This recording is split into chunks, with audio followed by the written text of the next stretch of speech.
जी, आज यहाँ अहमदाबाद में गुजरात के पूरे संगठन के रिव्यू के संबंध में आज एक मीटिंग रखी गई है। इस मीटिंग में हमारे सारे विधानसभा चुनाव लड़े हुए कैंडिडेट्स और संगठन के सारे प्रमुख पदाधिकारी आएंगे और संगठन के रिव्यू के साथ साथ एक चीज़ की घोषणा और करनी थी कि 7 जनवरी को गुजरात आएंगे हमारे नेता माननीय अरविंद केजरीवाल जी और साथ में आएंगे माननीय भगवंत मान जी। ये चैतर भाई के विधानसभा में एक सभा जनसभा रखे, उस जनसभा को संबोधित करेंगे हमारे लीडर। और इस सभा का प्रमुख उद्देश्य यही था कि वहाँ की जनता, वहाँ के वॉलंटियर और कार्यकर्ता काफ़ी कांटेक्ट कर रहे थे। जिस तरीके से चैतर भाई को इन्होंने गिरफ्तार किया है उसके बाद, तो वहाँ के वॉलंटियर के मांग के हिसाब से और उनसे बात करने के लिए, उनका मनोबल बढ़ाने के लिए पार्टी ने वहाँ पर एक सभा रखी है। ये 7 जनवरी को है। ओवरऑल अगर आप देखेंगे इस देश में जो भी व्यक्ति नरेंद्र मोदी जी या भारतीय जनता पार्टी से प्रश्न पूछता है या उनके खिलाफ आवाज़ उठाता है, या तो ये उनको सस्पेंड करा देते हैं या फिर उनको गिरफ्तार करा लेते हैं।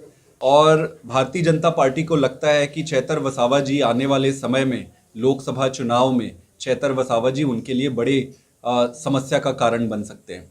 तो किसी भी तरीके से चैतर को या फंसाओ या हटाओ, जो मर्जी करो, बस चैतर को चुनाव के राजनीति की रणनीति से हटा दो।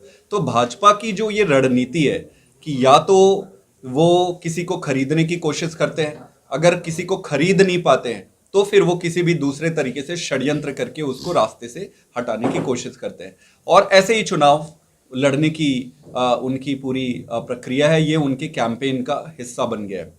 गुजरात में भारतीय जनता पार्टी की फिर से सरकार बनी थी विधानसभा में जनता ने भारी बहुमत से भाजपा को फिर से लाया। लेकिन अभी ड्रग्स के बारे में कुछ मैं खबरें पढ़ रहा था। ड्रग्स, पंजाब पुलिस और गुजरात पुलिस ने गुजरात में कई सारे ड्रग्स के कारखाने पकड़े जहां से ड्रग्स बनते हैं। इलेक्शन के बाद में केजरीवाल जी ने एक बार भी गुजरात की मुलाकात नहीं लिया है। आएंगे, अभी आ रहे हैं 7 तारीख को। एक साल हो गए, आपने सूरत में बाकायदा कैंपेन चलाया था कॉर्पोरेशन जीतने पर, विधानसभा में जीतने के बाद में क्यों नहीं किया? आएंगे, वापस आएंगे। और मेरे ख्याल से कई सारे स्टेट्स पे काम लगा हुआ था, जैसे 3 स्टेट्स पे लगे हुए थे, पंजाब में था, दिल्ली में था, सब तरफ जा रहे हैं, गुजरात में आएंगे। अगर जिस तरह से अलायंस चल रहा है इंडिया को लेकर और आप भी उसमें जुड़े हुए हैं, तो कहीं ना कहीं गुजरात में तो आपकी पार्टियां जो हैं वो टूट के कांग्रेस में जा रही है। एक क्वेश्चन एक ज राखो એટલે બીજાને વારો આવે। नहीं, मुझे नहीं लगता है कि कोई टूट के जा रहा है।